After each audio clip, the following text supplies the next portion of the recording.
சொரூப முக்தி சுருக்கமாச்சு. காட்டிற்கு ஓடாதே கடுந்தவம் புரியாதே.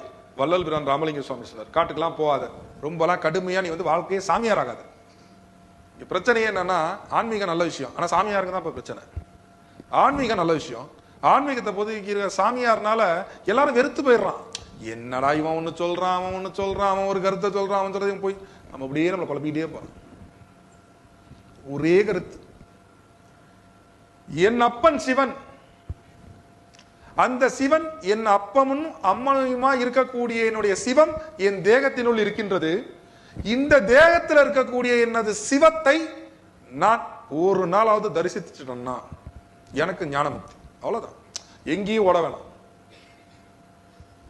குதம்பை சித்தர் சொல்லுவாங்க, இருந்த இடத்தில் இருந்து அறியாமல் வருந்தி திரிவது என்ன குதம்பை, ஏப்பா நீ இப்படியே அலைஞ்சு திரியிற?